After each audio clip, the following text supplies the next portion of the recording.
Americans, especially policymakers, health officials, the media, and law enforcement, take a second and critical look at Planned Parenthood.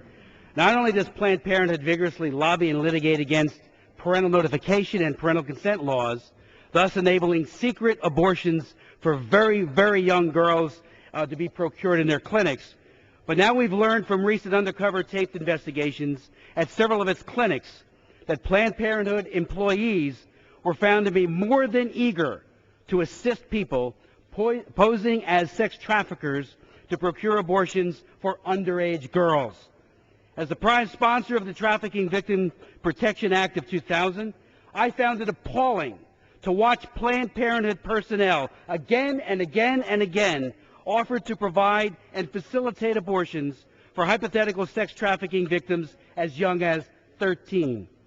In light of a recent comprehensive study suggesting that 100,000 American girls, mostly runaways, are forced into prostitution each year, average age 13, the videotapes of Live Action, the NGO headed by Lila Rose that did the undercover work, is an engraved invitation for serious investigation by the Attorney General of the United States and law enforcement everywhere. And it further begs the question, why are taxpayers giving hundreds of millions of dollars each and every year to Planned Parenthood? Despite the best and slickest market branding money could buy, the stubborn fact remains that Planned Parenthood clinics are among the most dangerous places on earth for a child. And Planned Parenthood's own personnel are now taking a second look, many of them, and thanks to ultrasound, are clearly seeing what is being done to millions of children in the womb, like the 332,278 babies exterminated in Planned Parenthood's abortion clinics in 2009 alone. One of those abortion providers who took a second look and walked away is Abby Johnson, a former Planned Parenthood abortion clinic director. In her book, Unplanned, Abby Johnson exposes the duplicity and cruelty of what really goes on behind closed doors at a Planned Parenthood clinic. In it, she writes how she witnessed and assisted in an abortion of a 13-week-old baby by holding the ultrasound probe. And as she pointed out in the book, it was the first ultrasound-guided abortion at that facility. She writes in the book, "The details startled me at 13 weeks.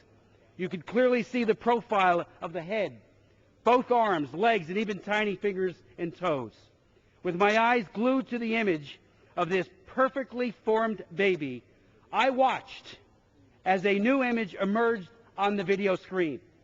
The cannula, a straw-shaped instrument attached to the end of the suction tube, had been inserted into the uterus and was nearing the baby's side.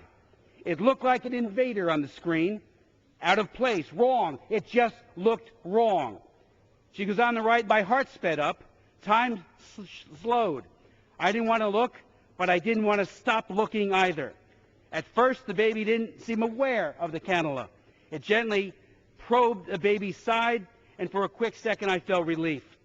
But I couldn't shake an inner disquiet that was quickly mounting to horror as I watched the screen." Remember, this is an abortion clinic director saying this. The next movement was a sudden jerk of a tiny foot of the baby as he started kicking, as if trying to move away from the probing invader. I move to strike the last word. The gentleman's time from Colorado's time has expired. For what purpose does the gentleman from New Jersey rise? Move to strike the last word.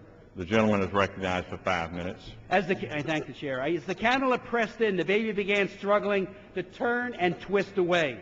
It seemed clear to me that the fetus could feel the cannula, and it did not like the feeling. And then the doctor's voice broke through, startling me. "Beam me up, Scotty," the abortionist said lightheartedly to the nurse.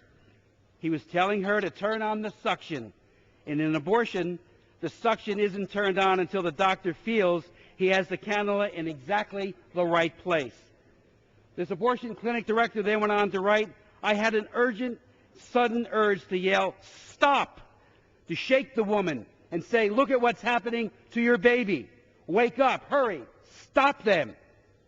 But even as I was thinking those words, I thought of my own hand and saw my own hand holding the probe. I was one of them performing this act of abortion. My eyes shot back to the screen. The cannula was already being rotated by the doctor, and now I could see the tiny body violently twisting with it. For the briefest moment, it looked as if the baby was being run like a dishcloth, twirled and squeezed. And then the little body crumpled and began disappearing into the cannula before my very eyes. The last thing I saw was the tiny, perfectly formed backbone sucked into the tube, and then everything was gone. The image of that tiny, dead baby, mangled and sucked away, kept replaying in my mind. What was in this woman's womb just a moment ago was alive. It wasn't tissue. It wasn't cells. This was a human baby fighting for life. A battle was lost in the blink of an eye. What I have told people for years, 8 years, as a clinic director at a Planned Parenthood clinic, what I have told people for years, Abby Johnson continues, what I believed and taught and defended is a lie. I asked members to read this book, Unplanned, and realize the scandal of the killing of these unborn children and calling it choice. Mr. Speaker, there is nothing whatsoever benign or caring or generous or just or compassionate or nurturing about abortion. Earlier, one of our colleagues called abortion healthy for the child. Abortion dismembers children piece to piece. Planned Parenthood's own fact sheet talks about D&E abortions done in during the second trimester period. Have you ever seen what a D&E is? The doctor goes in with forceps and this device and literally hacks that baby to death. Planned Parenthood itself says it takes 10 to 20 minutes to literally dismember that child. Then there's the shots in the heart. There's a group called late-term abortion and a doctor right here in this area that on perfectly healthy babies gives them cardiac sticks with either feticide poison or a burst of air which kills the unborn child. So it is not healthy for children, and we know for a fact it is not healthy for women either. Mr. Speaker, Mr. Pence's amendment simply seeks to end U.S. taxpayer complicity with this massive violence against children. Who we back, who we subsidize does matter, not just what, but who. Planned Parenthood does 330,000, more than 300,000 abortions each and every year. Each and every year. They are the largest provider, about a fourth of all the abortions in the United States. It is child abuse. It is time to take a second look at Child Abuse Incorporated. Support the Pence Amendment.